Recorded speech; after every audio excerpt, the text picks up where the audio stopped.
Ini penting mau sampai Anda S2, mau sampai S3 pun akan terus dipakai gitu.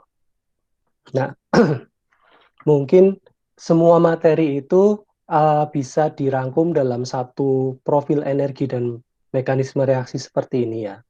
Jadi di sumbu Y-nya itu adalah energi, sedangkan di sumbu X-nya itu adalah reaction coordinate ya, waktu ya, bisa jadi waktu atau ya jalannya reaksi secara umum ya. Kalau kita biasanya ya menentukannya pakai waktu. Nah, ini bisa bisa reaksinya itu sepersekian detik sampai misalnya jutaan tahun. Nah, ini kurva ini sebenarnya di kimia itu kurva yang paling penting kalau opini saya ya, kurva apa yang paling penting di kimia? Ya ini, kurva mekanisme energi dan uh, profil energi dan mekanisme reaksi. Itu mau di kuliah kimia dasar, organik, anorganik, komputasi kimia, selalu ada kurva ini yang menunjukkan bahwasanya kalau semakin sistemnya itu energinya lebih tinggi, maka semakin tidak stabil. Kalau semakin energinya itu kecil, maka di situ tidak diperlukan banyak energi, produk terbentuk. Nah, gitu. Jadi kunci dari mata kuliah kimia dasar 2, bahkan nantinya Anda di termodinamika, kimia fisik ya, kinetika, kemudian nantinya di kimia anorganik mekanisme reaksi, komputasi kimia, itu sebenarnya ada di sini. Ini mungkin kalau boleh dibilang ya, secara filosofi ya, kalau kita bicaranya kayak pengajian gitu. Pengajian bahas satu ayat apa-apa itu kan terus ada satu ayat terus hadisnya banyak gitu. Nah, ini ya bisa dibilang kuncinya itu di sini gitu. Nanti supporting argumennya ke bawah-bawahnya, hadis pelaksanaannya dan sebagainya yaitu itu yang di bawahnya gitu. Nah, jadi kunci dari mata kuliah kimia dasar 2 itu saya rasa grafik ini. Nah, ini grafik ini juga saya suka menganaloginya ke grafik kehidupan ya. Jadi Anda mulai dengan keadaan nol ya. Jadi kalau di grafik yang warna pink itu Anda mulai dari reaktan nol. Kemudian Anda mulai belajar, kuliah dan sebagainya, mulai ngerasa butuh uang, butuh makan, butuh ngekos, butuh bayar SPP dan sebagainya. Kan Anda dengan orang tua Anda mengeluarkan energi dan sebagainya. Ada yang bisa mudah mencapai energi aktivasinya, titik yang paling tinggi itu, transition state-nya. Katakanlah mungkin, kok ada ya orang ya enak banget kayak apa namanya masuk Harvard, Oxford, dan sebagainya, kok kayak tanpa usaha. Ada yang mungkin pinter tapi nggak, ekonomi nggak mendukung. Ada yang kurang pinter, walaupun ekonominya mendukung, dan sebagainya. Jadi, semuanya punya beda-beda kedudukan transisinya. Kemudian nanti setelah mungkin Anda mungkin puncaknya umur 20, 30 ya, karena kan usia kita kan sebenarnya sekitar itu aja 65-an ya. Kalau umatnya Nabi terakhir ya sekitar segitu gitu. Jadi umur 30 Anda mungkin mulai mencapai transition state, udah mulai kerja, mulai apa, kemudian ya itu secara energi mulai turun, um, mulai masuk ya, mulai mungkin menikah, punya anak, punya rumah, dan tidak ada yang dipikirkan lagi gitu. Nah, itu mungkin Anda sampai ke level pembentukan produk. Karena Anda mungkin sudah ya apa ya, nantinya Anda mungkin sepuh, udah pagi ya tinggal ngeteh-ngeteh, ngopi, kemudian um, apa namanya? Jadi Anda tidak melakukan banyak hal, tapi Anda secara energi jadi kayak negatif gitu, karena Anda justru memberikan energi ke orang lain. Anak Anda nanti berangkat sekolah salim, kemudian anak Anda yang gede minta saran, Pak, saya mau kerja di sini boleh, saya mau menikah di sini tahun ini boleh apa enggak, dan sebagainya. Itu kan Anda memberikan energi ke orang lain, sementara Anda mungkin tidak lagi bekerja, pensiun, dan sebagainya. Itu nanti mungkin gambaran 34 tahun, 10 tahun, 50 tahun ke depan. Nah, sampai akhirnya kita apa namanya, tentunya tujuan akhir ya, kalau udah sampai energinya di bawah banget kan itu ya kita masuk, kalau energinya tinggi kan ya butuh apa ya, butuh energi gitu, nangis, marah, bekerja keras, itu kan energi tinggi. Tapi kalau energi rendah itu ya saya biasanya analogikannya ya itu, wahai jiwa-jiwa yang tenang itu, pokoknya berarti udah tenang gitu. Nah itu jadi tujuan akhirnya kan semuanya itu produknya kan kalau manusia ya, um, correct me if I'm wrong, tapi menurut saya produknya ya husnul khotimah, udah gitu. Nah jadi ini ilmu kimia, saya suka menganalogikan ini karena lebih gampang gitu. Kalau saya cuman lihatnya delta G0, delta G apa ini gitu. Tapi kalau kalau saya bilang, ini kan sama kayak kita gitu. Saya mungkin sekarang ada di daerah sebelah kanan agak dikit transition state. Anda mungkin baru masuk mulai naik ya. Anda mungkin apakah nanti jadi transition state-nya mungkin ya lulus S1-nya atau lulus S2-nya dan sebagainya. Keadaan intermediate-nya ya kalau misalnya Anda mungkin nanti pindah-pindah kerja atau mungkin juga um, apa namanya pindah-pindah atau katanya kuliahnya saat S1, S2, S3, postdoc dan sebagainya itu banyak kok kondisi intermediate. Nikah satu kali, nikah dua kali, nggak usah. Ya, itu keadaan intermediate-nya kayak gitu. Kalau di grafik yang sebelah kanan kan ada intermediate ya, ada naik turun gitu. Nah, jadi slide paling pentingnya itu mungkin itu. Nah, kita masuk ke kesetimbangan kimia. Jadi ketika reaksi tadi itu berjalan dari grafik itu tadi, maka kita akan muncul um, banyak faktor ya. Yang pertama laju reaksi, sebagaimana reaksinya itu seberapa cepat. Nah, laju reaksi itu berhubungan dengan konsentrasi reaksi yang semakin berkurang. Ya kan, reaktannya berkurang, produknya bertambah. Nah, ini kan kinetika kimia ini, kalimat ini. Nah, jadi buat Anda yang di SMA-nya sudah pernah mendapatkan termodinamika, kinetika, maupun juga kesetimbangan kimia, ya sebenarnya di kuliah itu sebenarnya teorinya sama, cuman kita berusaha menghubungkan itu karena Anda kan sekarang fokus, Anda nggak lagi belajar geografi, akuntansi, yang sebagainya itu ya. Walaupun bisa nanti Anda pelajari lagi di MBKM kalau Anda minat justru. Tapi kalau menurut saya kalau udah fokus kimia ya kimia aja. Anda kalau ngambil MBKM ya ambil kuliah kimia di UGM apa di mana, nggak usah ngambil apa namanya terus ekonomi terapan atau pertanian, teknologi pangan gitu malah mungkin ya. Ya boleh kalau itu nantinya tujuannya sama karir, tapi jangan ngambil yang asal gitu kalau menurut saya. Nanti jadinya kalau kayak SMA lagi. Nah, jadi ini kinetika. Nah, setelah waktu tertentu semua reaksi habis, maka reaksi berarti selesai. Nah, pada kondisi ini, itu ternyata ada reaksi yang tak berkesudahan. Jadi membentuk kesetimbangan. Nah, maksudnya apa? Maksudnya itu konsentrasi reaksi dan produk reaksinya tetap. Loh, kok gitu berarti nggak ada produk. Ya, eh, apa namanya? Ada keadaan di mana memang produk eh, apa ya bisa dibilang ya ada di tengah-tengah gitu. Jadi produk antara terbentuk antara tidak. Nah, ini yang kita bisa bicarakan biasanya sebagai kesetimbangan kimia. Nah, ini juga kalau dalam kehidupan sehari-hari ya, contohnya perubahan wujud cair, kesetimbangan dalam tubuh, kesetimbangan dalam mulut. Jadi misalnya Anda melarutkan garam dapur dalam air ya, maka sebenarnya yang terjadi kan garam dapurnya itu kan nggak pernah benar-benar larut totally ya sampai Anda mungkin oh ini pokoknya larutan garam dapur murni larutan gitu. Itu sebenarnya kan susah sekali dicapai. Kalau Anda masukkan ke kulkas atau ke freezer, nggak kulkas ya, sebentar mungkin bisa jadi sebenarnya garam dapurnya ngendap lagi. Lalu Anda panaskan lagi, garam dapurnya um, larut lagi. Jadi kondisi itu sebenarnya dinamis terus. Mau reaksinya itu Anda jalankan 1 menit, 10 menit, 2 hari, itu tetap sama. Jadi terjadi kesetimbangan antara reaktan dan produk. Nah, itu ya. Jadi kesetimbangan itu berjalannya per reaksi ya. Jadi kita tidak bisa memutuskan suatu kesetimbangan itu pada satu titik tertentu apa namanya?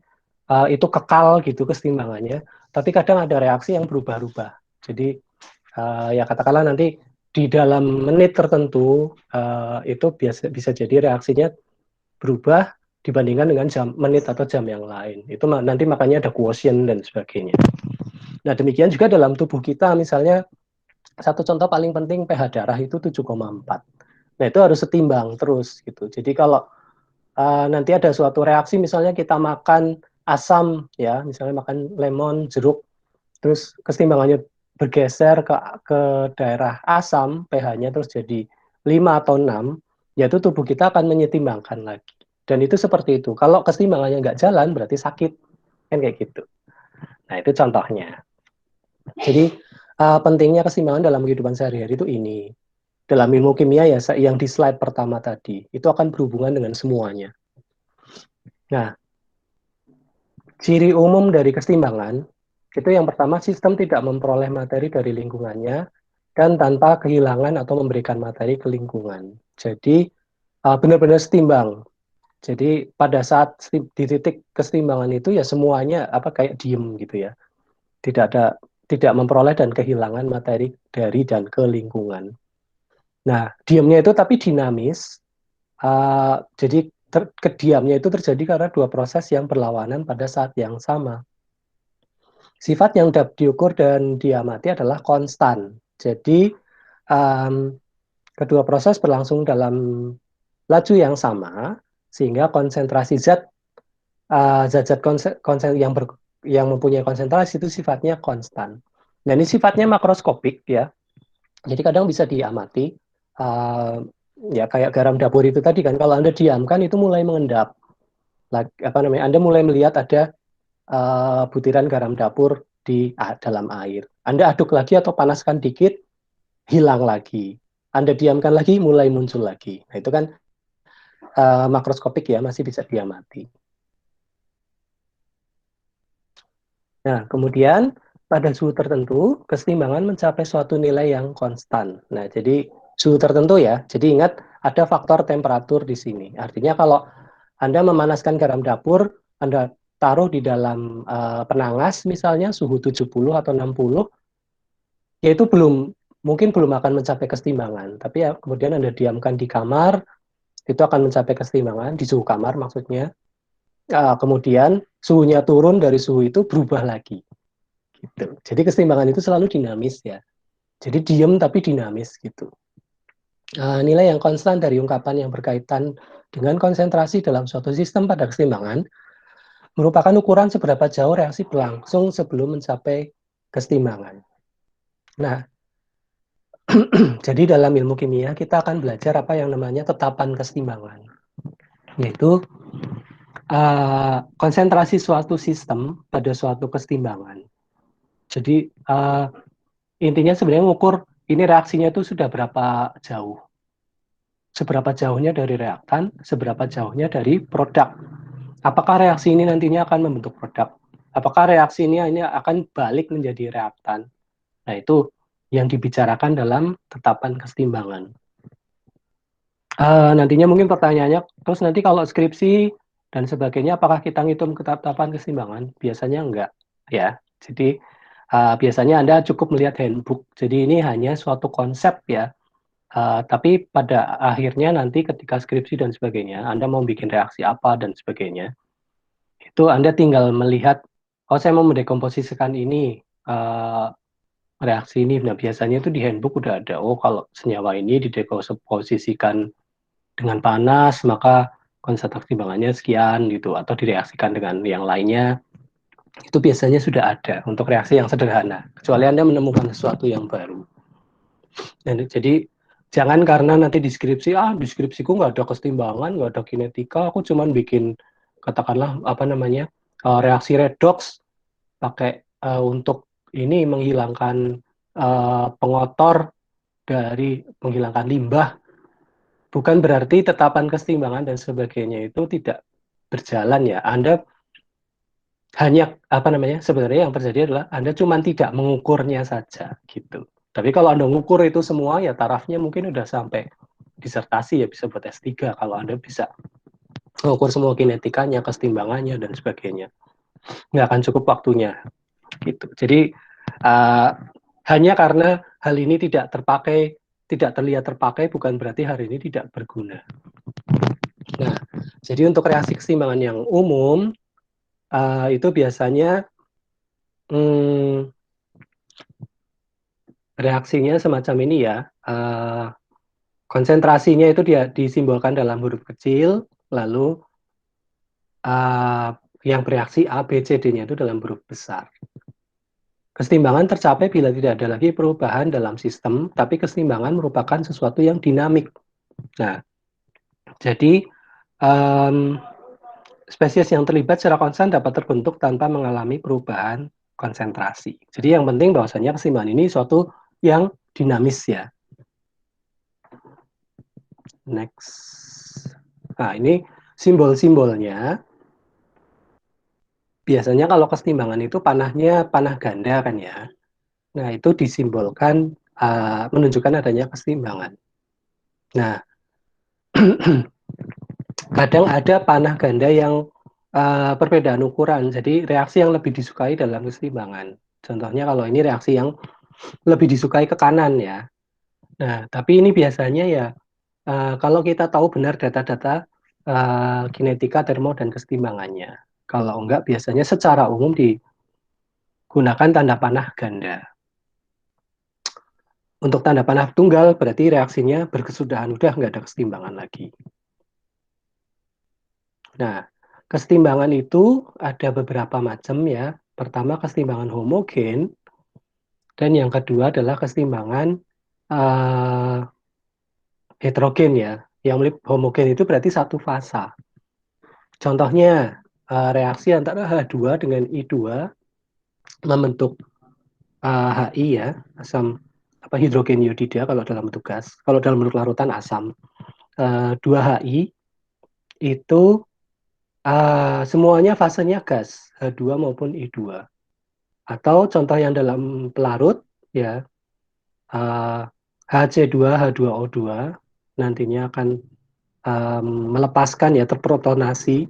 Nah, ini semuanya dalam larutan. Nah, ini berarti satu komponen atau keseimbangan homogen. Nah, kalau kita mempunyai suatu reaksi kimia, maka tahapnya itu terdiri kan dari kalau kita mencampurkan itu tadi air dengan garam dapur. Maka ada awal pencampuran, ada kinetika, ada kesetimbangan. Nah, Anda lihat di sini ada kata kinetika lagi. Oh, berarti ya memang nggak bisa dipisahkan itu kinetika, kesetimbangan, termodinamika. Itu nggak bisa dipisahkan. Gitu. Kita cuma mengkaji salah satunya aja dulu karena kalau kita kaji barengan ya, dicampur jadi satu kesetimbangan kimia, kinetika, dan termo jadi satu kuliah nyampur, judulnya yaitu Anda pasti pusing gitu. Wah, ini apanya dulu yang dihitung gitu, yang mana dulu.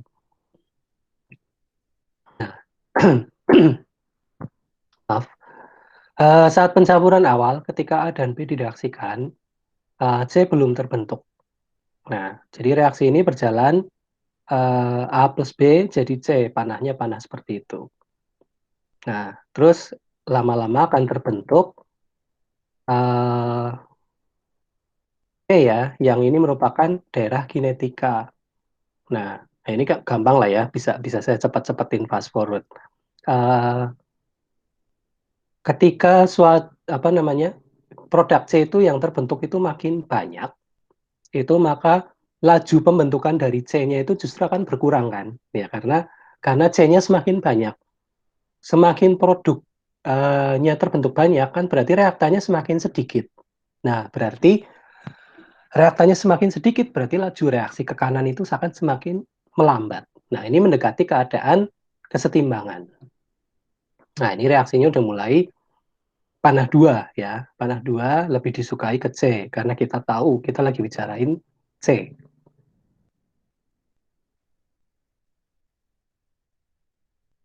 Sampai suatu saat di mana terbentuk kesetimbangan, jadi bisa jadi C ini terbentuk total, A sama B-nya hilang, atau ada kesetimbangan. Nah, C ini terjadi apabila eh,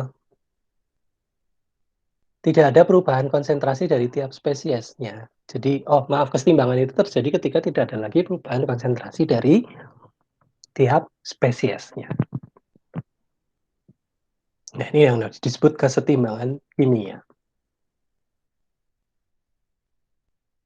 Nah, oke, kesetimbangan kimia itu kalau digambarkan kira-kira semacam ini. Jadi A dengan B sebagai reaktan itu kan konsentrasinya semakin turun, C-nya semakin naik. Nah, daerah kesetimbangannya itu muncul di daerah yang berwarna ungu, ungu ya. Dari setelah yang kuning, daerah rekinetika, maka ketika suatu laju reaksinya menjadi uh, apa namanya sama-sama cepatnya, kecepatan untuk membentuk produk sama dengan kecepatan balik menjadi reaktan, itu yang disebut dengan daerah kesetimbangan. Ya, jadi daerah yang warnanya ungu ya. Nah, kemudian eh, hukum kesetimbangan. Hmm, silakan dibaca sebentar, saya mau ntar, saya minum dulu.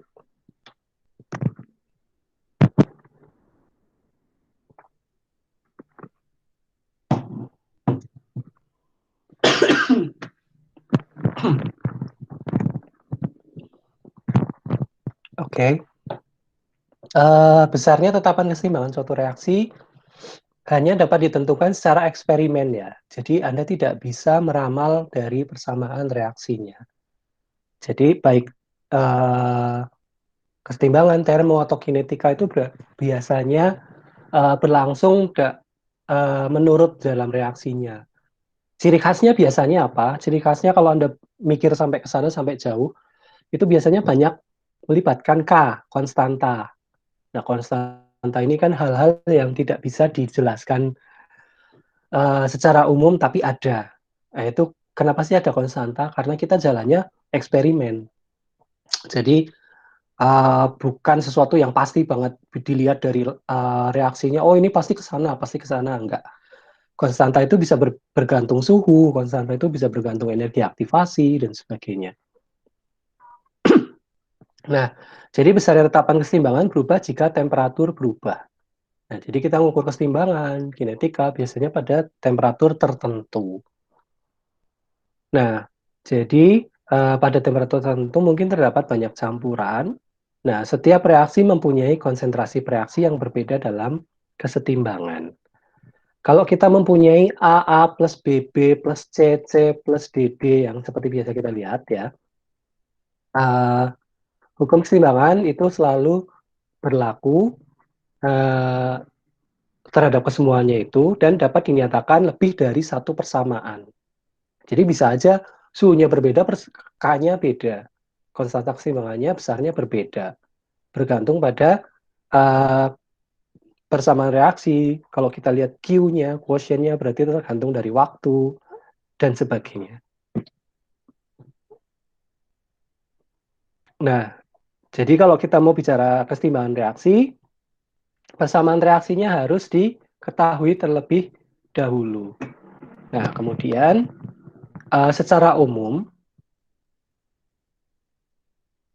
persamaan untuk reaksi umum ya,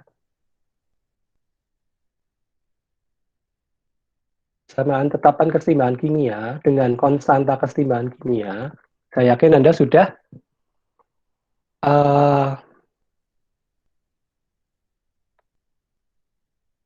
saya yakin Anda sudah mempelajari ini rumus ini di SMA. Kc adalah konstanta, maaf, apa namanya, uh, yang sebagai pembilang itu adalah konsentrasi, maaf, zat-zat yang bereaksi dipangkatkan dengan uh, ini ya ekuivalen dari uh, jumlahnya ya. Jadi uh, kalau sebagai penyebutnya itu adalah reaktannya. Jadi pangkat dari koefisien reaksi pada persamaan reaksi kesetimbangan. Nah, jadi itu uh, apa namanya, zat-zat yang bereaksi dalam hal ini produk ya dipangkatkan dengan konsentrasi mol, koefisien reaksi dari produknya dibagi menjadi konsentrasi konsentrasi molar ya. Aduh, saya ulang lagi deh. Konsentrasi molar dari produk dipangkatkan dengan koefisien reaksi dari produk tersebut dibagi dengan konsentrasi molar dari setiap reaktannya dipangkatkan dengan uh, koefisien reaksi dari reaktan tersebut. Nah, kira-kira kayak gitu. Nanti kalimatnya Anda susun sendiri. Nah, um, apa namanya? Ini jadi dalam kurung ya, dalam kurung yang tanda dalam kurung besar itu artinya konsentrasi molar biasanya kita nyatakan sebagai molar. Nah, kemudian untuk pangkatnya, pertanyaannya kenapa pangkat, kenapa bukan dikali, bukan di akar dan sebagainya, itu adalah hasil dari empiris ya, secara eksperimen. Gitu. Secara umum bisa diturunkan semacam ini. Nah, kalau Anda baca di buku, Anda bisa mendapatkan bagaimana kok ini bisa pangkat sih gitu. Itu ada gitu di buku. Nah, saya mungkin nggak akan jelaskan sejauh itu, apalagi slide-nya 70. Nah, jadi itu tadi kesetimbangan yang homogen ya, gampang lah ya, satu satu fase semuanya. Nah, tapi kalau ada lebih dari satu fase, maka kesetimbangannya itu nanti ngitungnya berbeda. Nah, jadi ekspresi kesetimbangan dari sistem yang tidak satu fase itu tidak melibatkan konsentrasi dari satu, padatan, dua, cairan murni. Jadi yang kita hitung penting dalam kesetimbangan kimia itu biasanya ya uh, gas atau aqueous ya. Jadi kalau kita bicaranya udah padatan dengan cairan murni itu biasanya pada umumnya tidak mempengaruhi kesetimbangan. Jadi bisa diabaikan. Dari mana kita tahu? Dari eksperimen gitu. Jadi dari mana ini kok dirumuskan ya? Ya orang sudah menghitung untuk banyak sekali reaksi padatan ternyata tidak terlibat dalam kesetimbangan. Jadi untuk yang semacam ini, reaksi ini, konstanta kesetimbangannya hanya melibatkan karbon dioksidanya saja pada fase gas. Nah, kalau kita lihat ya ini penjelasannya ya. Cairan murni juga kalau tadi solid jelas tidak banyak terlibat. Cairan murni juga tidak dilibatkan karena konsentrasinya dianggap tidak berubah. Maka nilainya tidak ikut disertakan. Gitu. Jadi kita hanya bicara mungkin banyaknya gas atau aqueous, aki ya, terlarut. Kalau solid atau C, cairan murni, L ya, liquid itu tidak banyak berubah. Sejalan dengan kenaikan temperatur yang konstan dan terdapatnya jumlah padatan tersebut tidak memberikan efek pada kesetimbangan.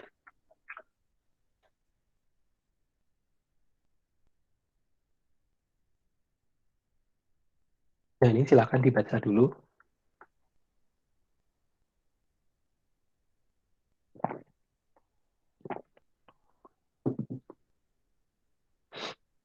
Jadi menulis ekspresi kesetimbangan, ya ini bisa dibaca sendiri kayaknya ya. Tulis persamaannya, letakkan produk penyebut, reaktan pembilang. Kalau murni cairan padatan nggak usah di ini. Kalau pelarut, encer nggak usah dipedulikan. Nilai-nilai eksponensial sama ya, ini di skip aja lah. Contoh, kita lihat di sini. Reaktannya solid, produknya gas. Oh, kita tulis aja gasnya aja. Kita tulis ya. Berarti dalam kurung konstanta dari maaf ya. Dalam konsentrasi molar dari NH3, CO2 dan H2O.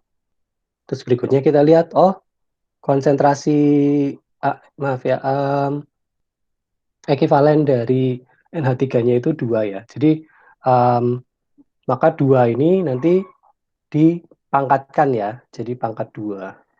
Nah, jadi koefisien ya, maaf bukan ekivalen. Koefisien dari NH3-nya itu 2, amonianya itu 2. Berarti amonianya dipangkatkan 2. Gitu.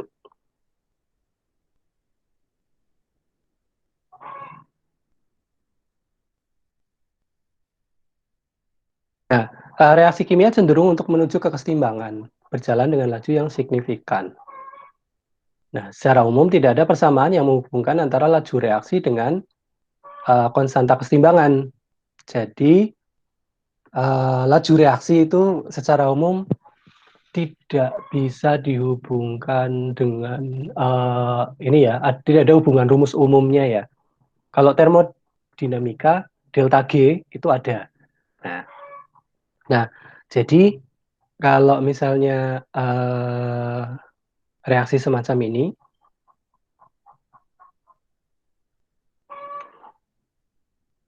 kalau Anda lihat ya, K-nya itu 2,9 kali 10 pangkat 31.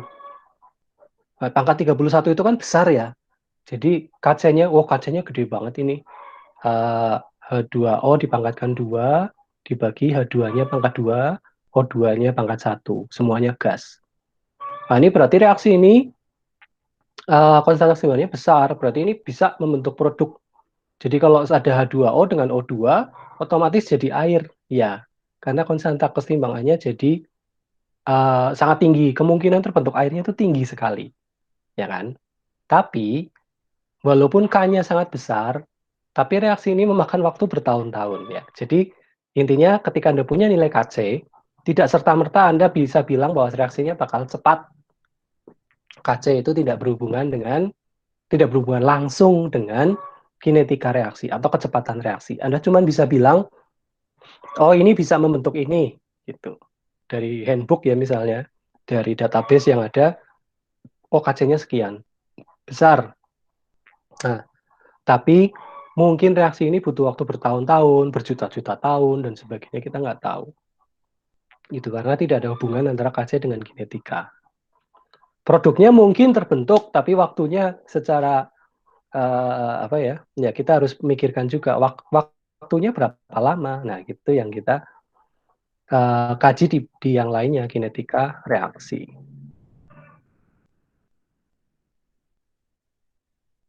Nah, uh, sekarang kita beralih untuk tekanan keseimbangan, tetapan keseimbangan tekanan parsial.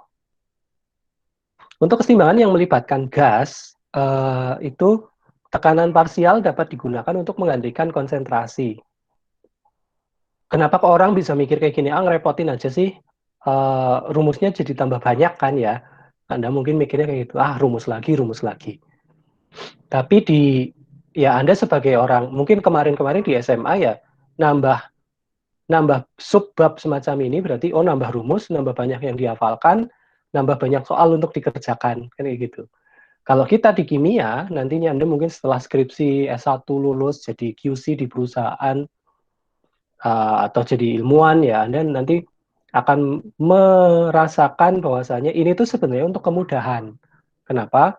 Karena mengukur konsentrasi molar untuk gas kan susah, ya kan? Jadi uh, konsentrasi molar nimbang gas itu kan tidak terlalu mudah ya. Tapi kalau mengukur tekanan gas itu kan gampang. Nah, jadi sebenarnya ini digunakan untuk mempermudah, bukan ya buat kita ya mungkin untuk yang masih sekolah ya buat nambah rumus saja lah gitu. Tapi kalau buat yang sudah menjalankan ya lebih enak pakai ini, pakai tekanan parsial gitu. Nah, jadi rumusnya hampir sama, cuman dinyatakan dalam satuan atmosfer. Pakai tekanan ya, P kecil. Nah, uh, okay. Jadi tetapan keseimbangan dalam sistem gas dapat dinyatakan dalam tekanan parsial. Jadi simbolnya bukan KC lagi, tapi KP. Untuk reaksi yang semacam ini, yang di bawah ini, maka 2SO2, O2 dengan 2SO3 semuanya gas, KC-nya sekian. Lah KP-nya bagaimana? Nah, KP-nya kalau kita hitung secara teoritik itu akan memunculkan rumus baru, yaitu rumus tekanan uap pada konstanta keseimbangan. Nah, kita tahu kalau mengukur sesuatu pada kondisi gas kan kita selalu mengasumsikan bahwa gas tersebut adalah gas ideal. Kalau gas ideal berarti kita selalu memakai rumus PV sama dengan nRT. Nah, itu saya yakin di SMA Anda sudah dapat. Kalau belum atau lupa ya, gas ideal ya, gas pada suatu keadaan tekanan dan tetap apa namanya suhu dan tekanan yang konstan, temperatur konstan, tekanannya gas sebanding, maka molaritasnya bisa diukur. Nah, kan kayak gitu. Ya itu tadi kan dasarnya kan Kc pakainya mol. Kalau gasnya udah nggak ideal, yang hitungnya tambah susah kan kayak gitu. Nah, jadi PV sama dengan nRT. Molaritas adalah mol per liter atau N per V. Jadi P sama dengan RTM. Nah, jadi kira-kira semacam itu. Untuk ngafalin rumus sih, saya rasa ya ini ya mahasiswa tuh kadang saya lihat kalau sebagian itu ada yang sudah kayak alami ya mengukurin mengalami rumus dan sebagainya. Tapi sebagian tuh ada yang eh, ngerti rumusnya tapi nggak ngerti dari mananya. Jadi kenapa sih ini pakai PVNRT dan sebagainya itu makanya saya bilang tadi ya karena ini gasnya harus ideal karena molaritasnya harus diketahui. Jadi tekanan gas ideal tuh muncul di sini gitu. Karena dasarnya Kc itu tadi. Kalau kalau cuma ngasal ya, maksudnya kalau tekanannya nggak tahu, kok temperaturnya nggak tahu ya, ya rumus gas ideal ini nggak bisa dipakai gitu. Nah, jadi PV sama dengan nRT, kalau Anda hitung molaritas mol per liter, N per V. Nah, jadi eh, N sama V-nya diganti huruf M besar ya untuk molaritas. Nah, jadi untuk yang reaksi yang di atas itu tadi, yang ini ya yang saya maksud. Nah, ini reaksi ini. eh, Kalau kita hitung pakai rumus PVNRT, itu nanti akan memunculkan rumus baru. Saya mungkin nggak akan baca per baris per barisnya. Silakan nanti di slide PowerPoint-nya dibaca lagi. Kok bisa sih munculnya kayak gini? Bisa. Nah itu udah dioret-oret kayak gitu munculnya KC RT min satu, pangkat min satu. Itu yang kita ambil yang hasil terakhirnya aja ya. Jadi rumusnya semacam itu. KP sama dengan KC per RT sama dengan KC RT pangkat min satu. Nah, jadi secara sama bisa ditulis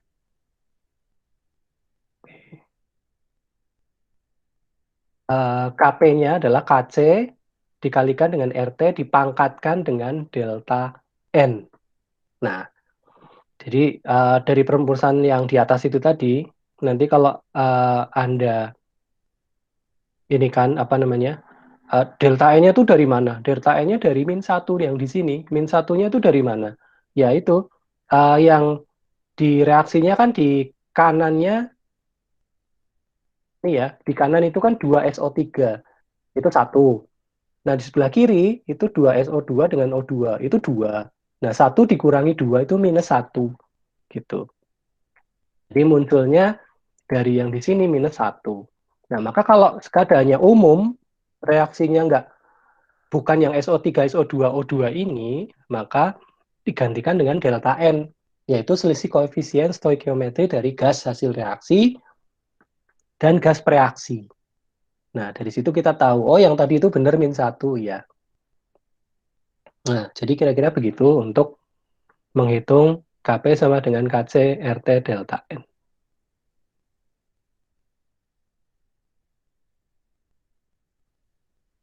Nah, berikutnya tetapan kesetimbangan tekanan parsial ya. Jadi ya ini ya rumusnya ya ini masih sama ya, masih sama. Jadi rumusnya ini eh, delta E-nya dari mana ya? Jumlah gas hasil reaksi minus jumlah gas di bereaksi.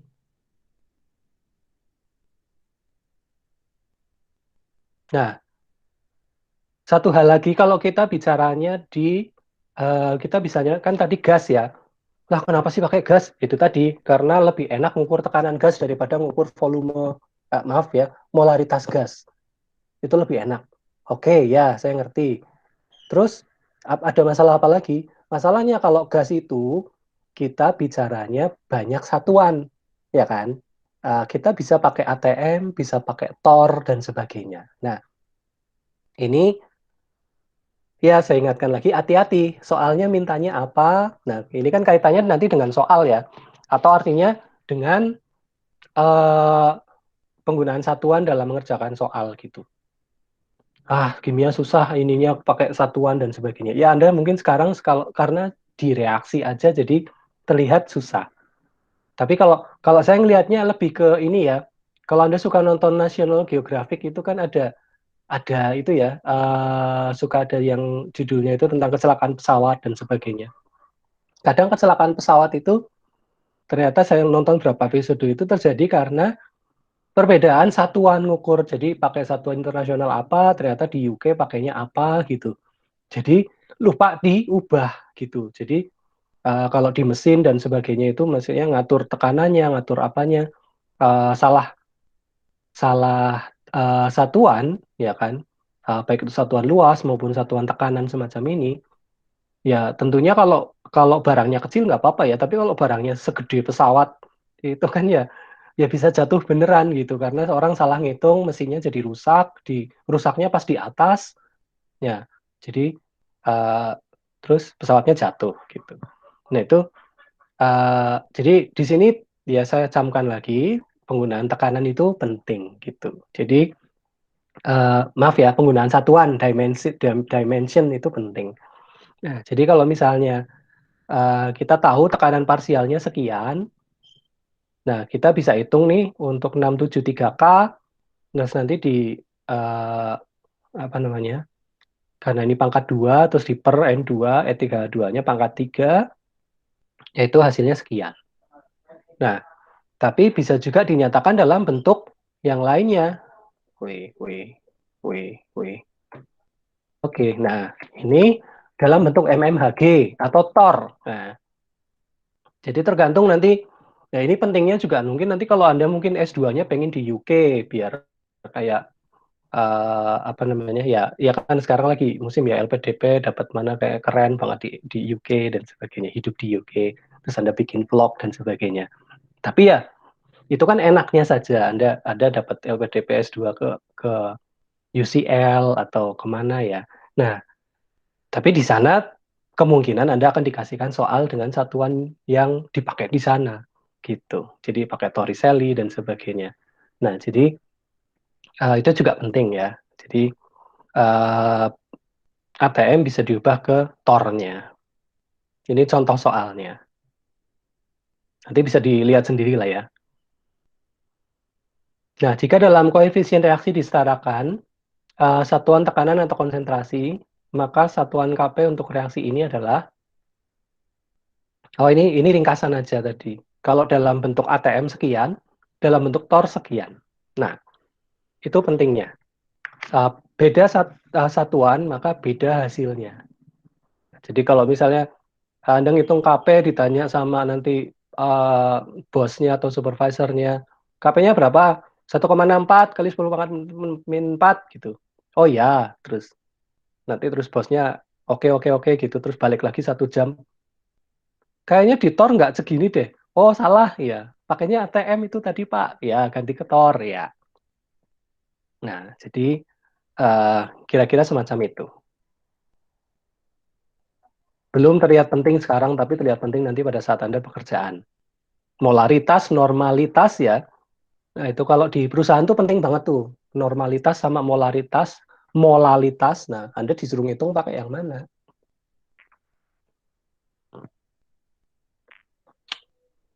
Ya sama aja.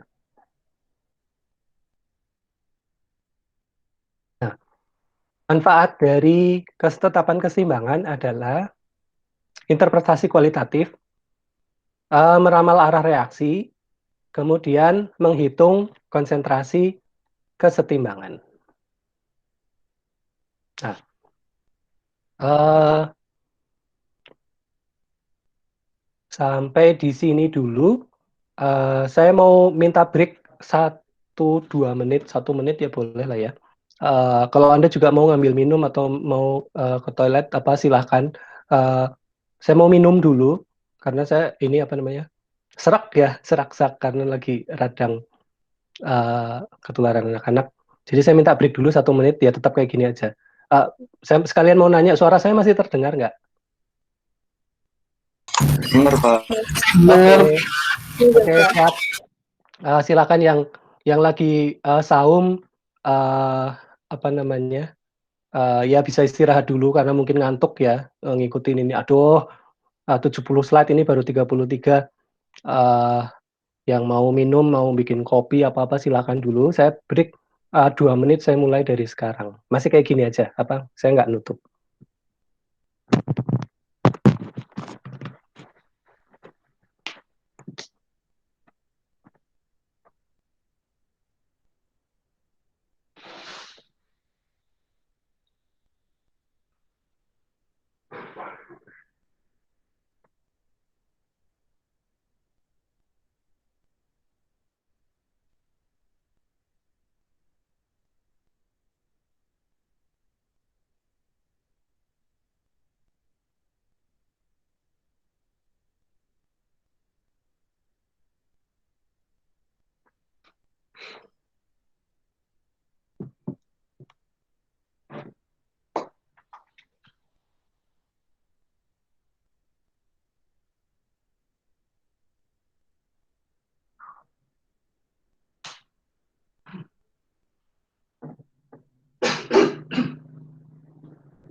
Oke, saya lanjutkan kembali. Suara saya masih terdengar? Masih, Mas. Oke, terima kasih. Nah, kita lanjutkan sekarang 755 ya. Saya udah minta maaf buat Anda yang telat bergabung. Saya udah warning, reminder dari tadi di awal bahwasanya mohon maaf untuk yang kali ini tidak bisa saya singkat jadi 30 menit karena slide-nya sendiri 70. Jadi ini benar-benar kayak 3 SKS kalau hampir mirip 3 SKS kalau ketemu. Ya semoga ini sih saya targetnya, ya kita lihat tengah 9 bisa selesai apa belum, saya juga kurang tahu tapi ya kita lihat aja sambil jalan aja. Ya itu tadi buat yang, eee, saum ya sambil ngantuk-ngantuk nggak apa-apa lah ya, karena ini sambil cerita. Buat yang nggak saum ya kayak saya karena lagi, serak gini, ya silahkan sambil Anda ya sambil ngopi, sambil minum wedang jahe dan sebagainya, sambil dijaga kesehatannya ya. Saya nggak pernah keluar rumah, tapi ya, apa namanya, jarang lah, nggak apa namanya, bukan berarti ini, tapi ya seminggu tuh paling saya ke kampus sekali dan ini, kena, apa namanya, flu tapi ya saya yakin ya karena ketularan anak-anak itu juga nggak pernah sekolah, bahkan nggak pernah keluar gerbang rumah. Jadi ya ini saya yakin, seasonal flu ya. Jadi, eee ya meskipun nggak terkait sama pandemi ya, tapi tetap aja Anda bisa kena flu yang karena kehujanan apa-apa gitu, keluar nyiramin air kehujanan terus masuk angin, nah itu ya tetap dijaga karena, imun kita harus kuat. Nah, jadi kita akan bicara tentang manfaat ketetapan kesetimbangan. Yang pertama adalah interpretasi kualitatif ya. Contohnya apa? Contohnya itu tadi, reaksi di, H2 dengan O2 membentuk air, itu kan kacanya besar banget.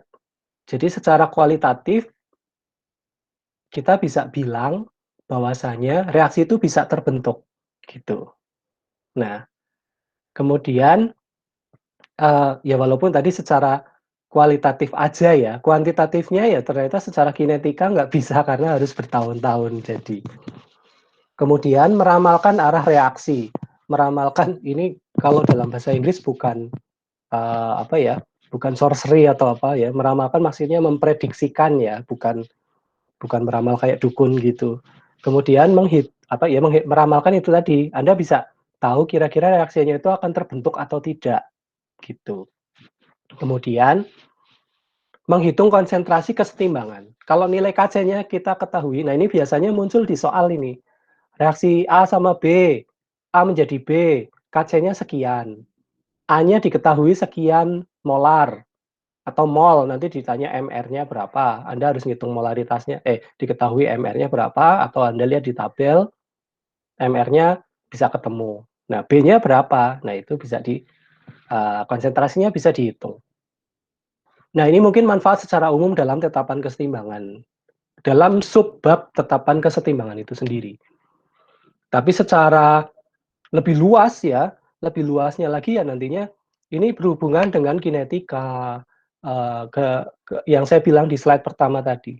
Kinetika, laju reaksi, dan sebagainya. Termodinamika, itu nantinya akan berhubungan satu sama lainnya.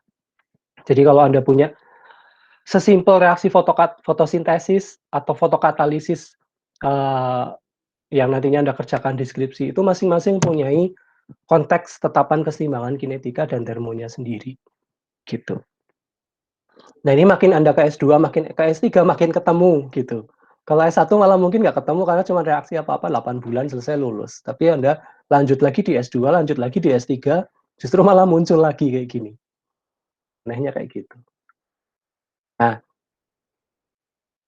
oh ini ternyata isinya ini. Jadi itu udah saya sampaikan ya. Jadi jika tadi ya interpretasi kualitatif, jika KC-nya besar, maka hampir semuanya mengandung produk reaksi. Artinya produk itu bisa terbentuk gitu. Gampangannya makin besar KC-nya, di kesetimbangan itu makin banyak produknya.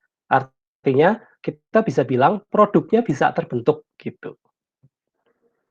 Kalau KC-nya kecil, berarti di kesetimbangan banyakkan reaktannya, yang berarti kemungkinan reaksinya bisa berjalan ke kiri lebih mudah. Ke kiri itu maksudnya ke arah bereaksi. Nah, contohnya, ini KC-nya itu untuk reaksi ini 10 pangkat 8. Gede dong. Hal ini berarti konsentrasi produk reaksi lebih besar daripada preaksi. Jadi reaksi pembentukan amonia ini kemungkinan besar akan membentuk amonia gitu. Ceritanya ya kayak gitu.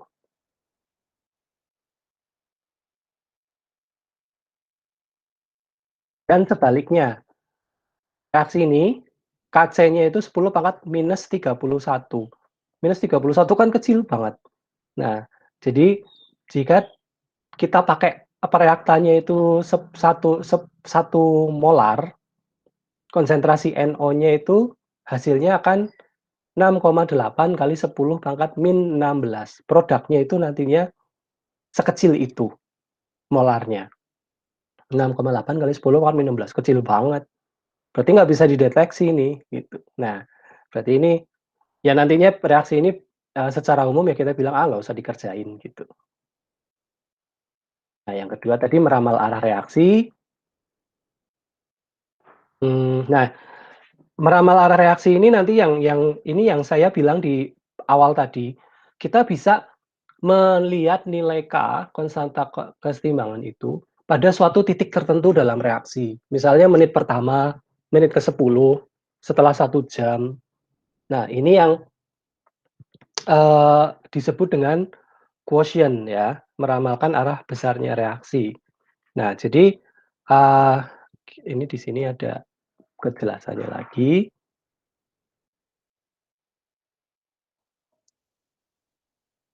Nah, contoh soalnya kayak gini.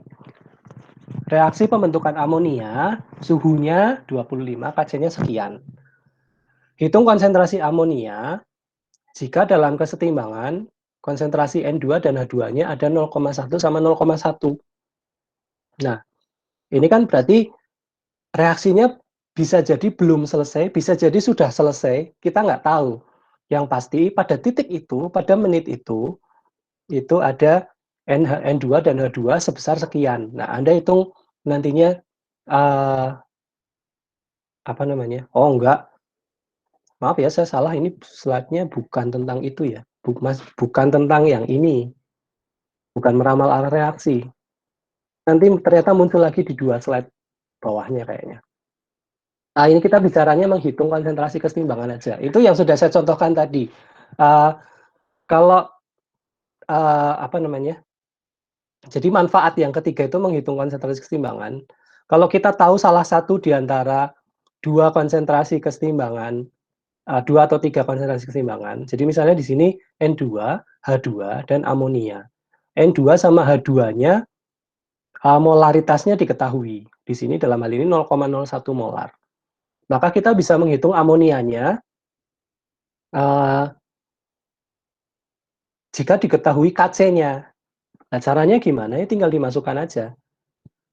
Kc-nya 4,1 kali 10 pangkat 8 sama dengan NH3-nya ditanyakan, N2-nya masuk 0,01, H2-nya 0,01, tapi dipangkatkan 3. Kan kayak gitu. Nah, jadi nanti hasilnya NH3 kuadratnya kita tahu. Nah, NH3-nya molaritasnya berapa ya tinggal diakarkan. Nah, Anda butuh kalkulator untuk semacam ini. Silakan ya. Jadi untuk materi kimia dasar 2 Anda butuh kalkulator. Anda bebas menggunakan.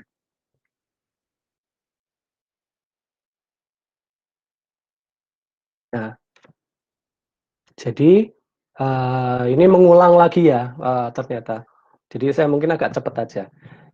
Kalau Kc-nya atau Kp-nya besar, berarti reaksinya bisa berjalan ke kanan, membentuk produk sempurna. Ada kemungkinan.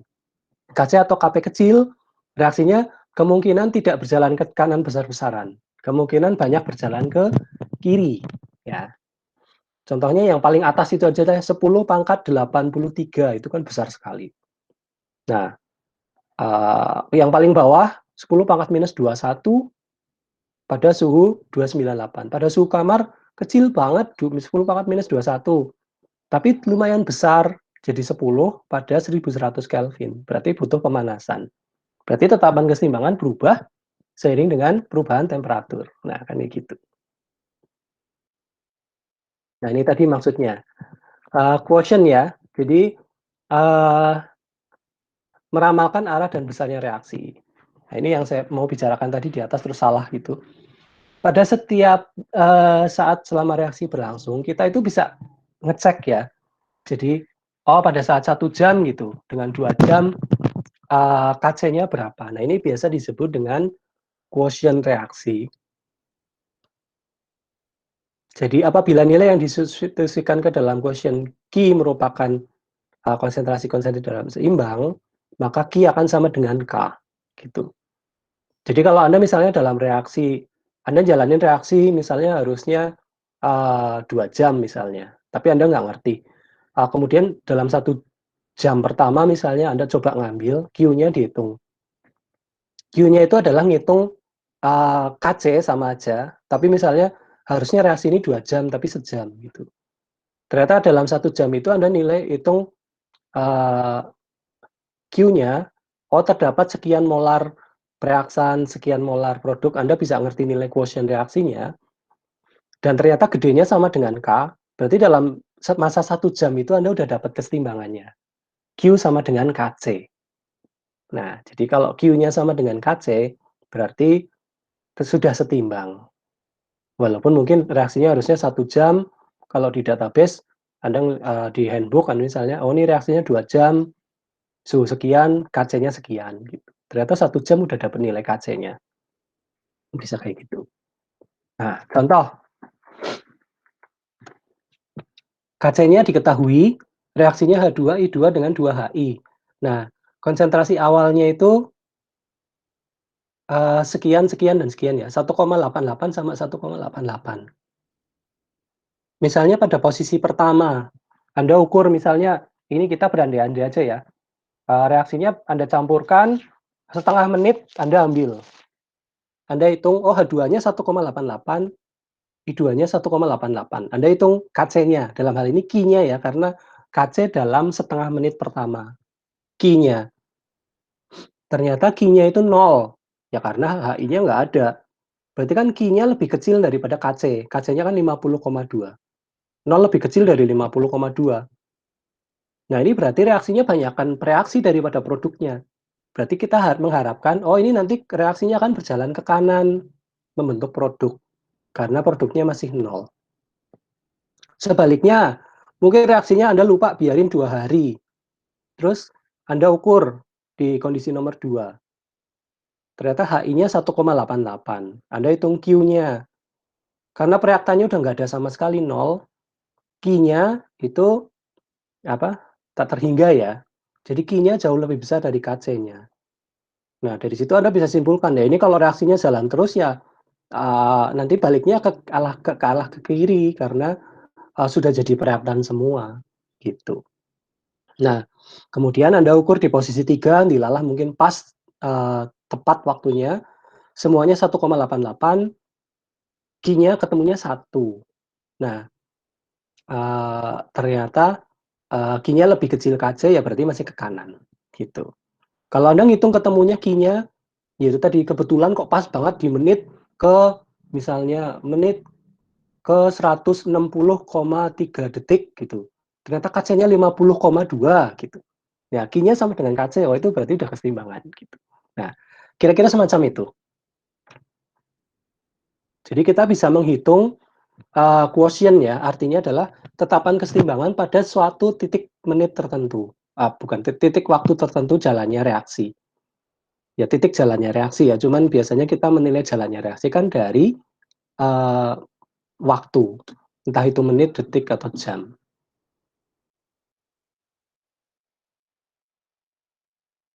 Nah ini contohnya agak susah di sini, tapi kan cuman contoh aja, jadi nggak apa-apa. Contoh, suatu sampel dibiarkan terdekomposisi dengan tetapan keseimbangan yang sangat kecil, 10 pangkat min 10, pada 100 derajat Celcius. Jika konsentrasi awal COCl2 yang terdekomposisi adalah sekian 0,95 molar, berapa konsentrasi setiap komponen dalam keseimbangan? Nah, ini ngitungnya agak susah ini, karena Anda harus menghitung secara stoikiometri ya, diketahui kemudian apa namanya biasanya berubahnya berapa, kemudian konsentrasi keseimbangannya berapa. Jadi semacam ini. Nah, jadi COCl2, CO dan Cl-nya nanti dihitung, yang berubah dikasih nama minus ya, untuk reaktannya minus, yang itunya produknya kan plus. Jadi keseimbangannya kan berarti kalau awalnya 0,095 berarti 0,095 minus X. Anda masukkan rumus KC-nya, semuanya gas, semuanya pangkat 1, Anda ketemu sekian. Anda ganti dengan X-nya. Jadi X kuadrat per 0,09 kali X. Minus X. Gitu. Nah, jadi KC-nya Anda mulai ketemu, tapi ngitungnya gimana ini kalau kayak gini? Ya mau nggak mau Anda harus melibatkan suatu persamaan kuadrat ya. Jadi KC-nya Anda tahu sekian. 2,2 kali 10 pangkat min 10 sama dengan X kuadrat per 0,095 min X. Jadi Anda tata sampai membentuk suatu persamaan kuadrat, X kuadrat plus 2,2 kali 10 pangkat min 10 kali min 2,09 kali 10 pangkat min 11 sama dengan 0. Nah, penataan semacam ini, ya jujur aja kalau ujian UAS nanti saya nggak akan ngasih nilai, nggak akan ngasih soal sesusah ini. Jadi nggak, buat Anda yang nggak terlalu apa namanya, mungkin ngelihat kayak gini kok lah, udah males duluan gitu. Saya juga biasanya kalau ujian nggak akan susah ini. Tapi kalau kuis atau tugas masih mungkin ya. Jadi kalau nemu tugas harus ngitung kayak gini, oke lah. Tapi ujian nggak, saya biasanya masih baik kok gitu. Jadi nggak, untuk ujian UAS UTS nggak akan sesusah ini, tapi untuk latihan bisa jadi. Jadinya ini latihan, karena ini udah ada jawabannya ya. Nanti Anda turunkan sendiri persamaan kuadratnya kan pakai rumus ini, di SMA udah dapat. Jadi min B plus minus akar B kuadrat min 4AC per 2A. Ini saya cepetan aja, karena Anda nggak usah ngambil kalkulator terus ngitung bareng di sini, nggak usah. Nanti dilihat aja bener nggak hitungannya ya. Ini karena ini copy paste dari buku harusnya benar. Jadi A-nya itu, B-nya yang hijau, C-nya yang merah, dimasukkan ke dalam rumus, ketemunya 9,1 kali 10 pangkat min 6 molar. Nah, X-nya sudah ketemu. Dan arti dari X dari yang tadi itu kan, X-nya itu kan punyanya CO sama Cl2. Kalau COCl2-nya, reaktannya, itu kan nantinya 0,095 dikurangi X. Nah, itu dari data perhitungan apa ya, oret-oretan stoikiometri yang kita buat di 2 slide sebelumnya. Yang ini ya maksudnya ya, yang ini. Nah, jadi yang ini kita ketahui pada saat kesetimbangan itu ada X untuk CO dan Cl2, ada 0,095 minus X untuk pereaktannya, COCl2-nya.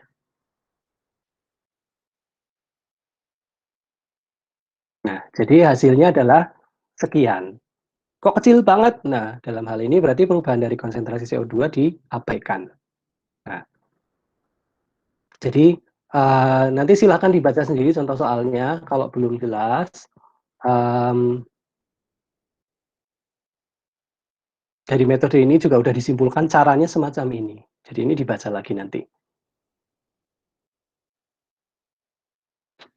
Memperkirakan pergeseran keseimbangan. Ini biasanya soal di SMA sudah banyak ya. Terus Anda mungkin waktu seleksi masuk perguruan tinggi juga mungkin ada soal-soal kayak gini. Prinsip Le Chatelier. Dalam suatu keseimbangan jika diberikan gangguan, maka sistem akan berusaha menghilangkan gangguan tersebut. Ya digigit nyamuk ya nyamuknya diteplok gitu. Gampangannya kan kayak gitu.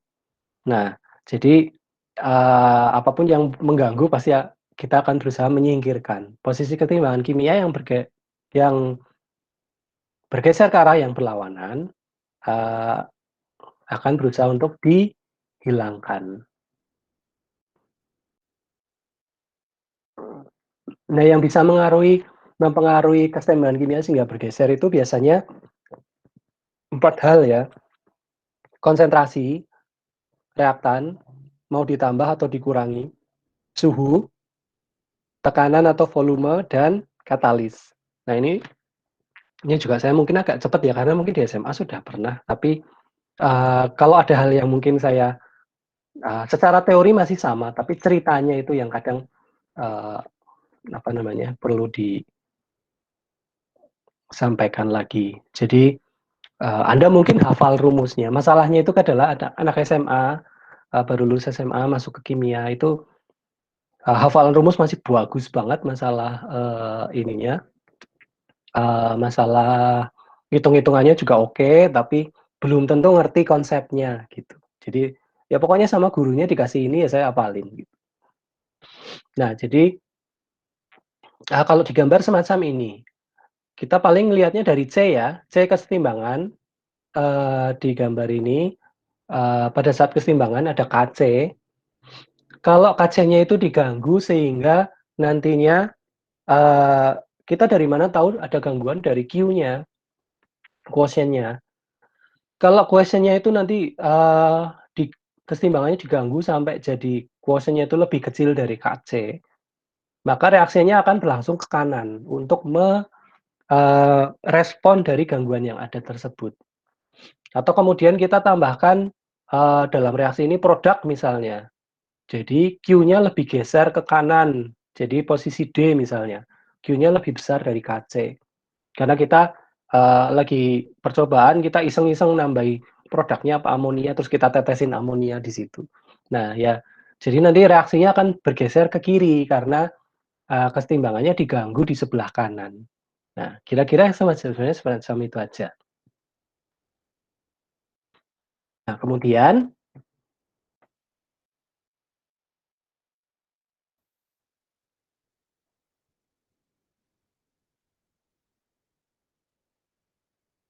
ini udah lah ya. Jadi ini kalimatnya semacam ini. Jika zat ditambahkan dalam suatu sistem setimbang, keseimbangan akan bergeser ke sisi yang lain. Jika zat berkurang atau dikurangi dari sistem yang setimbang, maka keseimbangan akan bergeser ke dari mana zat yang tersebut diambil. Ya contohnya itu tadi, kalau misalnya, reaksi pembentukan amonia, kemudian amonianya Anda ambil, maka, Anda pipet ya, kok dipipet sih, ya ceritanya kayak gitulah. Anggap aja amonianya cair, kepisah, terus bagus, warnanya beda, pada prakteknya nggak mungkin ya. Iya, tapi, dipipet terus nah maka kesetimbangannya akan bergeser ke kanan. Itu contoh-contoh khayalan aja. Nah jadi, apapun yang Anda dikurangi, apapun yang Anda lakukan, kalau mengurangi sesuatu dari sistem, ya maka sistem akan bergeser ke tempat yang Anda kurangi itu tadi.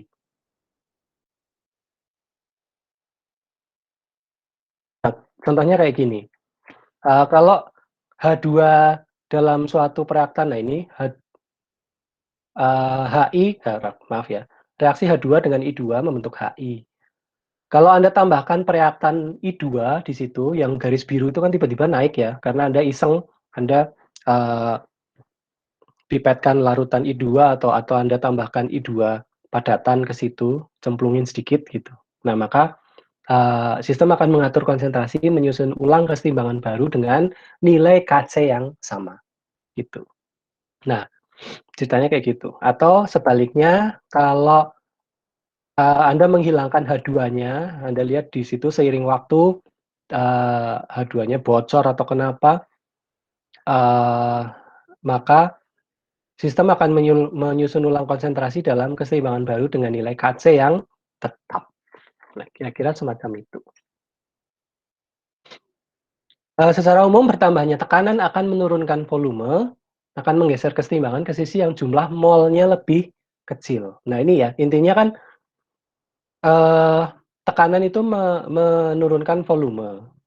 Jadi kesetimbangan akan bergeser ke sisi yang jumlah mol gas ya, mol gasnya lebih kecil. Tentunya, eee, ya ini tekanan akan bergeser ke jumlah mol yang lebih kecil tentunya. Nah, jadi contohnya yang bawah itu, N2O2, menjadi, 2NO2 ditambah lagi, tekanannya, maka kesetimbangan akan bergeser ke mol yang lebih kecil. Kalau koefisien dari yang di kanan kan 2, yang di kiri 1, maka kesetimbangan bergeser ke kiri, gitu, ikat burungnya. Nah, perubahan tekanan, itu tidak akan mempengaruhi nilai ketetapan keseimbangan pada temperatur yang konstan. Nah, ingat ya, temperaturnya konstan, maka tetapan keseimbangannya akan konstan. Kemudian kalau pada tekanan kita bisa bicara tekanan kan biasanya pada gas ya, tekanan parsial dan sebagainya. Kalau padatan dan cairan tidak begitu dipengaruhi oleh perubahan tekanan. Nah, perubahan tekanan dengan memasukkan gas inert tidak menggeser kesetimbangan. Jadi tergantung dari gas apa yang kita masukkan. Kalau gasnya itu, kita pakai helium atau, H2 ya, hidrogen. Ini kan gas inert ya. Ini biasanya penting untuk nanti reaksi yang, tidak tahan dengan oksigen dan, uap air, karena uap air kan ada oksigennya. Jadi kalau misalnya Anda pengen reaksi, tapi kalau reaksinya itu nggak boleh kemasukan oksigen. Nah, oksigen itu kan nyerang banget ya. Oksigen 2 minus itu kan sangat reaktif. Nah, jadi untuk biar nggak, reaktif, maka Anda mereaksikannya tidak di kondisi kamar pakai beker gelas biasa, tapi, dimasukkan ke dalam suatu box ya, box-nya diisi sama, hidrogen atau helium, ya. Jadi, mmm, nah ini kan nantinya, oh berarti gasnya bukan oksigen, bukan uap air, bukan udara biasa, sehingga tidak ada oksigen di sana. Nah kalau pakai gas inert semacam ini, yang terjadi apa? Yang terjadi itu keseimbangannya tidak bergeser, gitu. Jadi gas inert tidak mengaruhi keseimbangan. Perubahan tekanan hanya berpengaruh terhadap porsi gas pada kesetimbangan. Nah, itu kita bisa bicaranya kan tekanan parsial, gas, dan sebagainya.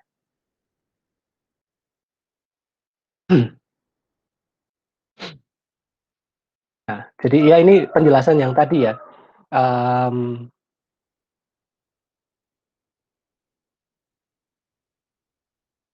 Jadi kalau misalnya pakai, jadi gas lembab yang paling bawah aja langsung. Gas inert atau gas lembab itu hanya mempengaruhi keadaan keseimbangan jika mengakibatkan perubahan konsentrasi. Artinya ada konsentrasi yang berubah, ada reaksi antara gas heliumnya atau gas inert tadi dengan um, reaktannya misalnya. Tapi bagaimana mungkin wong helium kan gas ini ya, gas mulia ya. Jadi pada umumnya dianggap tidak bereaksi. Makanya disebut inert gitu. Jadi secara umum ya tidak berpengaruh. Nah, jadi ini mungkin kasusnya kalau misalnya ya ada reaksi-reaksi yang tidak apa namanya, misalnya kalau jadinya nanti terlalu senyawanya terlalu basah, banyak O-nya, O-nya membentuk hidroksil, maka akan rusak ya.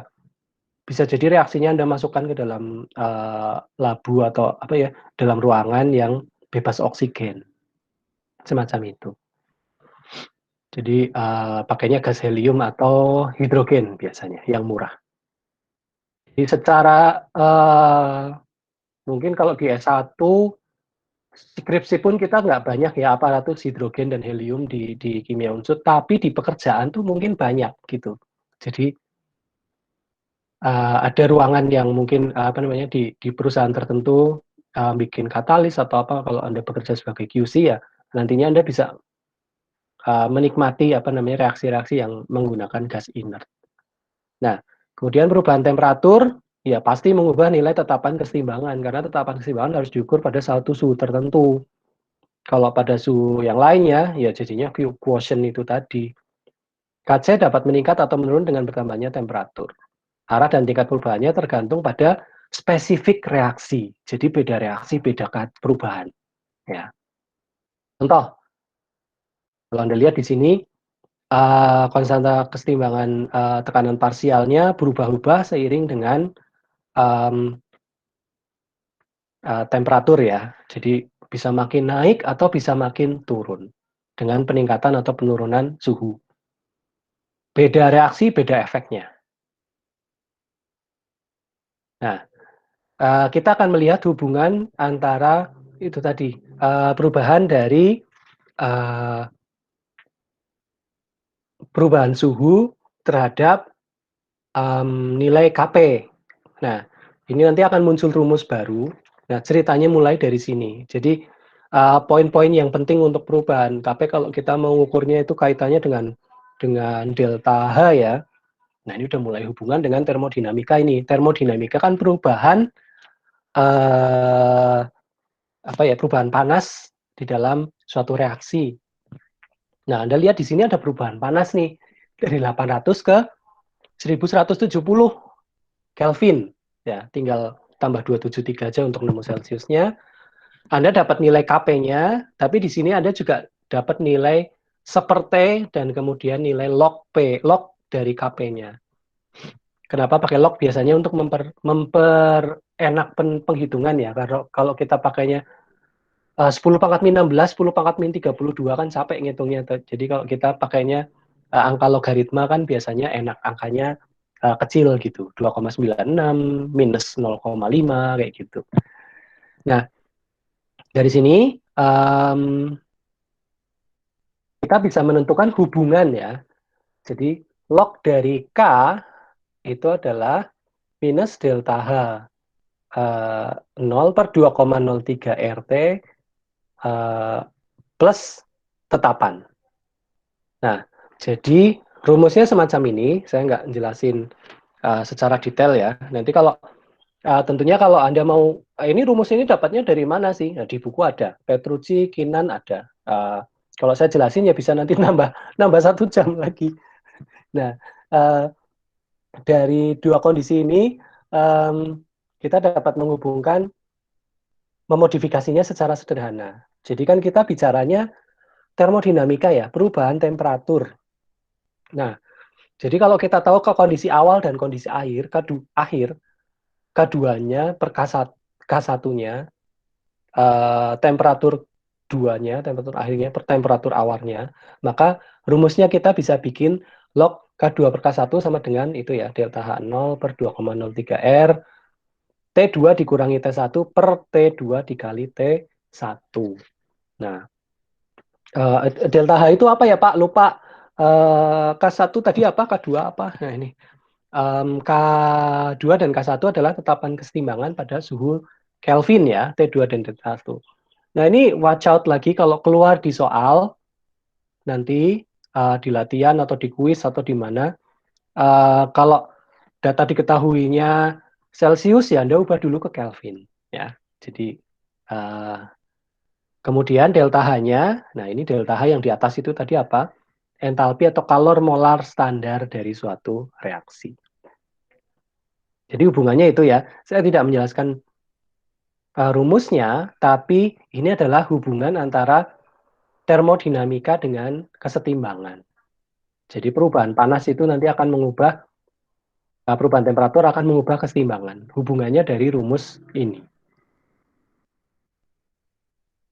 Jadi masih menurut prinsip Le Chatelier, jika delta H 0 atau entalpi kalor molar itu lebih besar dari 0, kalau delta H-nya lebih besar dari 0, itu kalau di SMA kita tahu itu reaksinya endoterm.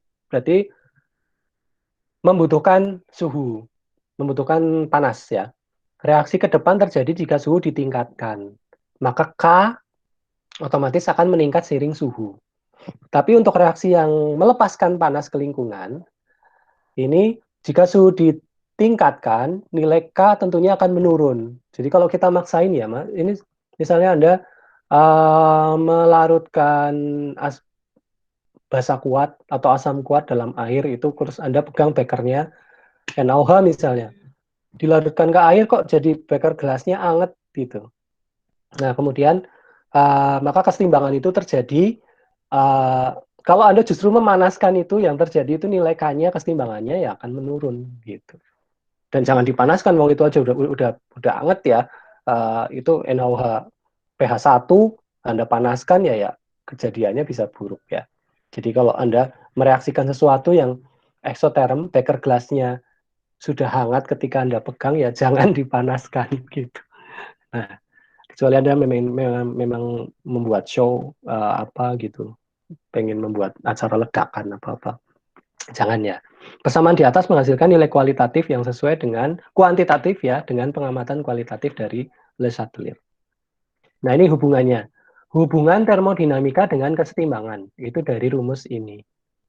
Asal-asalnya itu dari sini. Delta G itu perubahan energi bebas sistem. Delta G0 itu perubahan energi bebas standar.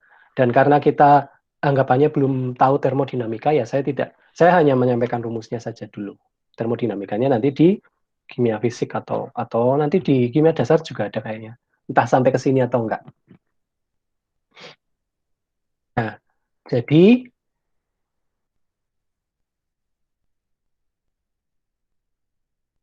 itu tadi ya, kalau dilihat secara dengan kata-kata yang sama dengan tabel, kalau delta G0-nya lebih kecil 1, maka K-nya akan lebih besar 1, reaksi pembentukan produk disukai.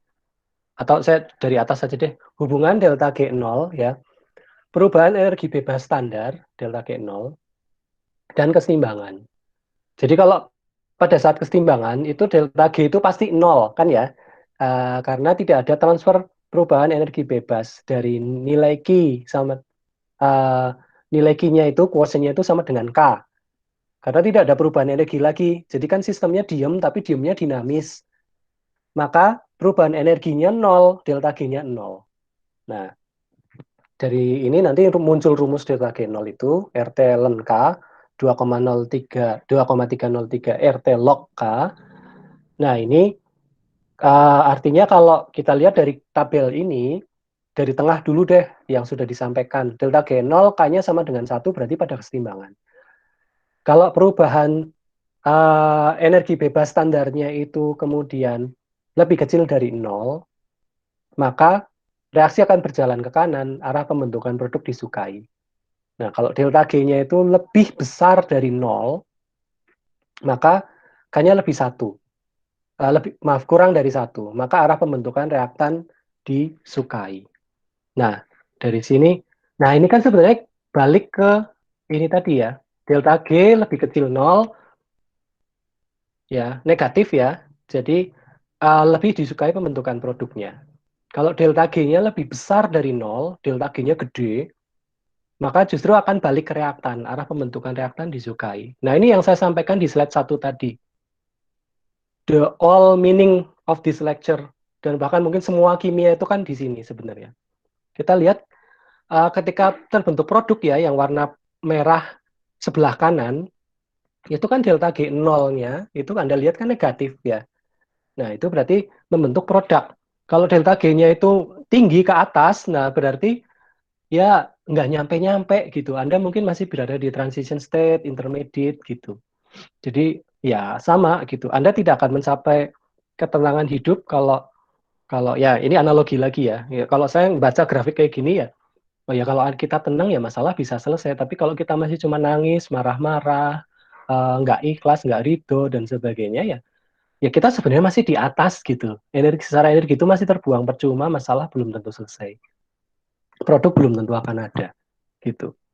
Nah, gitu. Saya kalau ngelihat grafik semacam ini maunya ngomong kayak gitu. Nggak terlalu seneng ngomong, oh ini delta G nol dan sebagainya. Saya bacanya kayak gitu. Pokoknya kalau energi itu harus negatif, bukan positif. Gitu. Nah, tapi dari slide sebelumnya kita tahu bahwasannya yang disukai itu arah pembentukan produk. Maka delta G-nya biasanya lebih kecil dari nol kalau kita mereaksikan sesuatu. Kecuali kalau kita mau mendekomposisi sesuatu. Nah, itu baru kebalikannya. Delta G-nya kalau bisa gede gitu. Nah, jadi um, rumus lagi ya, uh, delta G0, rumusnya semacam ini. Ya ini rumus tambahan aja masih sama yang di atas. Nah ini yang terakhir, udah sampai mau yang terakhir, uh, udah 835, ya maaf lewat dari 830. Pengaruh katalis pada kesetimbangan. Suatu katalis itu kan tugasnya adalah mempercepat reaksi tanpa ikut bereaksi. Nah ini sudah saya sampaikan di pretest, Anda sudah jawab ya. uh, Biar energi aktivasinya lebih rendah. Kalau kita lihat di sini, di grafik ini, katalis itu tujuannya adalah menurunkan dari energi aktivasi dari jarak antara uh, 0 sampai ke kedudukan transisi kan ya. Jadi, atau di transition state itu kan puncaknya. Makin rendah puncaknya, berarti kan reaksi makin bisa jalan. Tapi katalis itu tidak ikut bereaksi. Jadi, hanya menurunkan energi, energi aktivasi. Jadi nilai nanti kurvanya itu lebih landai, yang merah itu lebih landai.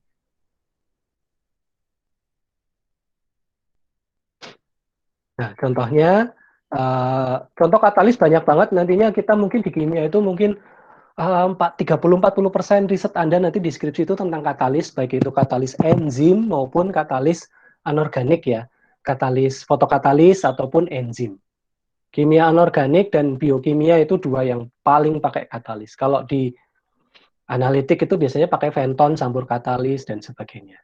Jadi, katalis ini pentingnya, yaitu tadi, banyak bakal Anda teliti di ini, apa di skripsi, karena penting dalam suatu reaksi ya. Nah, ini contohnya penggunaannya katalis. Anda akan ketemu lagi nanti di kuliah kimia koordinasi, MRA, mata kuliah pilihan katalis, dan sebagainya. Jadi, dengan nambahin katalis itu Anda kemungkinan akan mengurangi suhu reaksi dan sebagainya. Nah, aplikasinya memang sudah saya sampaikan ya tadi, pH dalam darah kita itu normal ya. Jadi Anda mungkin pernah mendengar istilah buffer ya. Jadi uh,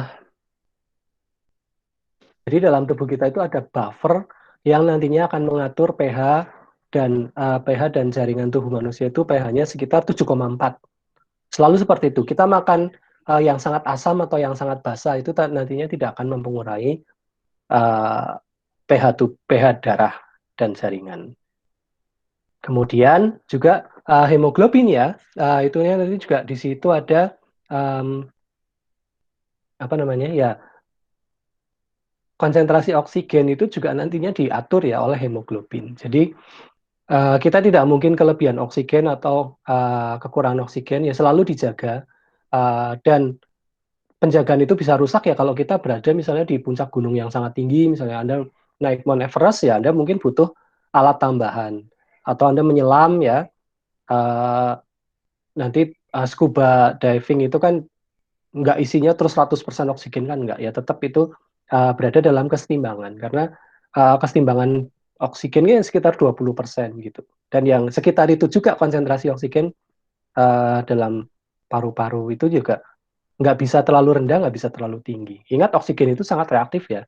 Anda radikal bebas itu juga dimulainya dari reaksi oksigen. Anda mengalami penuaan, kulit berkerut dan sebagainya itu ya alamiah ya. Ya, itu karena oksigen juga gitu. Jadi memang pengaturannya yang harus bagus gitu.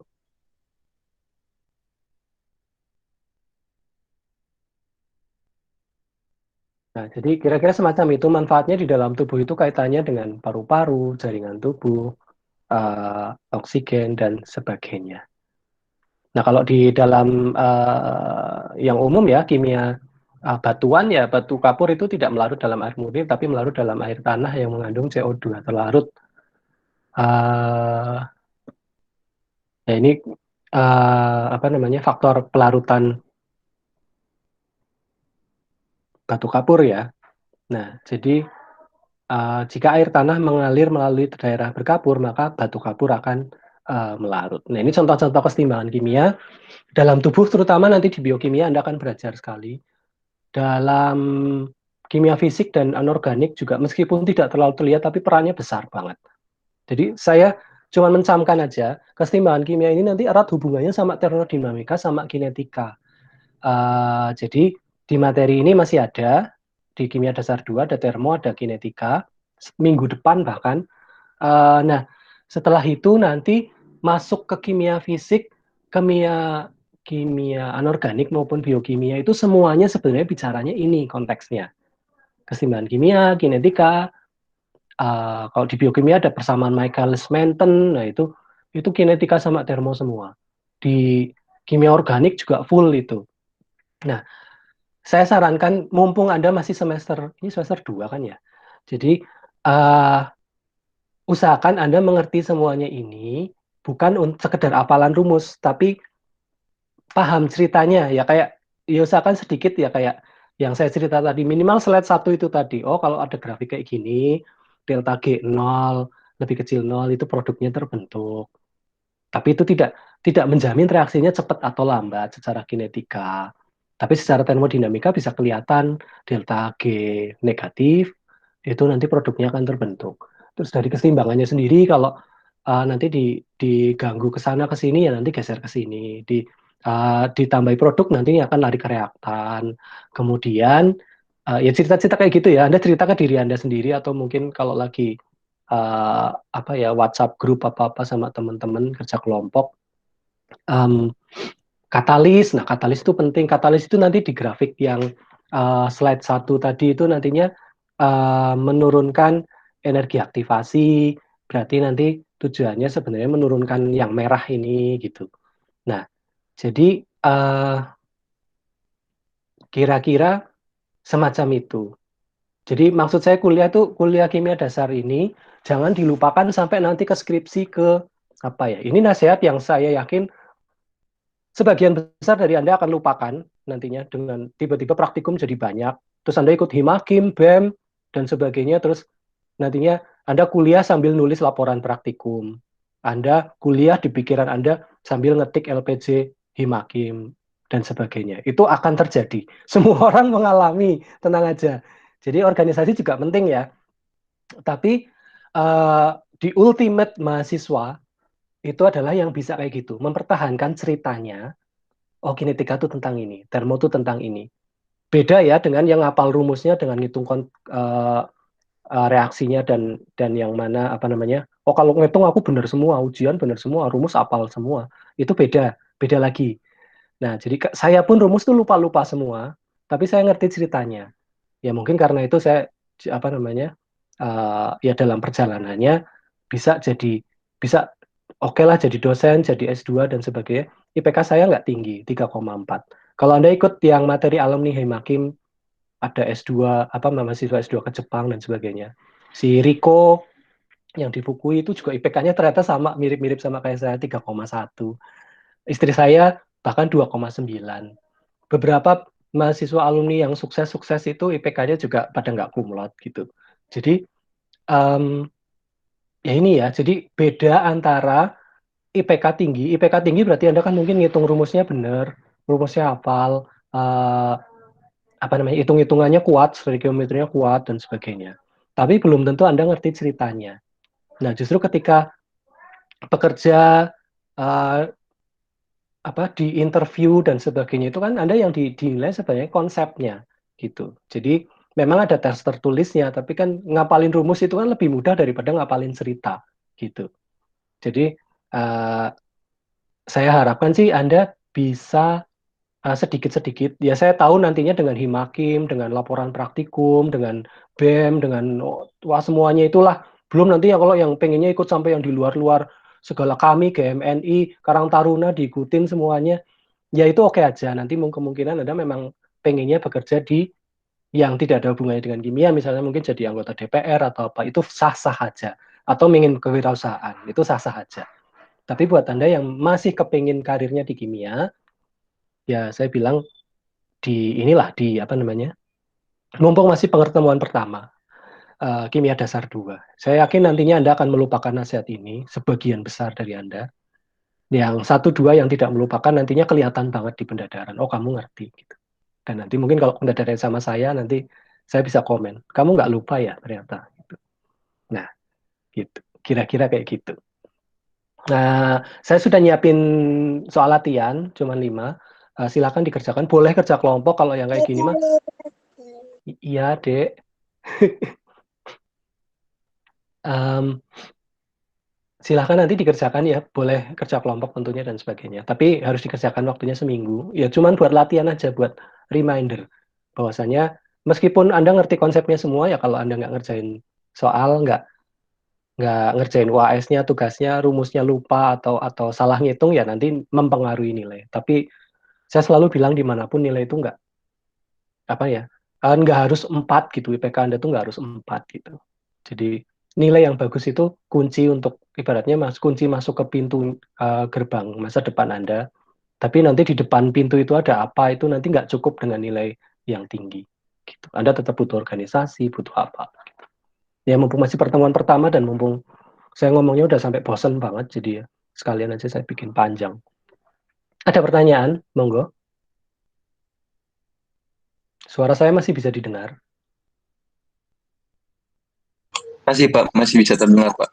Oke, terima kasih. 846 ya, jadi ini mungkin yang paling panjang selama uh, Jimit, seumur-umur Jimit hampir 1 tahun ini, yang paling panjang. Tapi ya nggak apa-apa, mungkin Anda juga merasa ini kok panjang banget. Tapi insya Allah minggu depan nggak sepanjang ini kok. Ini karena slide-nya 70, ya mungkin karena banyak ceritanya itu tadi. Bu Eva itu kan udah sepuh ya, jadi udah pengalaman mungkin ngajar kimia ya uh, jauh puluhan tahun bahkan sebelum saya datang itu Bu Eva sudah ngajar di pertanian dan sebagainya sebelum jurusan kimia berdiri. Jadi ya mungkin beliau memang menempatkan ini di awal uh, dan saya begitu tahu oh materinya ini. Oh berarti memang ceritanya saya suruh cerita ke sana gitu. Jadi saya nggak tahu Bu Eva ceritanya kayak apa. Ya udah lupa ya dulu banget ya. Mungkin Bu Eva ya apa namanya? Mungkin ceritanya kayak saya juga gitu. Jangan di materi itu jangan cuma diapalin tapi dihubungkan ceritanya satu sama lain. Oh, habis ini kinetika sama termo itu berhubungan sama keseimbangan itu berhubungan. Terus nanti ceritanya sebenarnya di satu grafik itu tadi. Jadi kayak Anda dalang kimia, lakone apa? Lakone reaksi antara H2 dengan N2 sama NH3 itu. Anda dalang tuh bisa kayak reaksi ini secara kinetika mungkin, secara katalis nanti bisa dipercepat pakai ini, suhunya sekian dan sebagainya. Secara keseimbangan mungkin hasilnya produknya nanti ini, reaksinya namanya apa dan sebagainya itu dari konsep-konsep ini ketahuan gitu.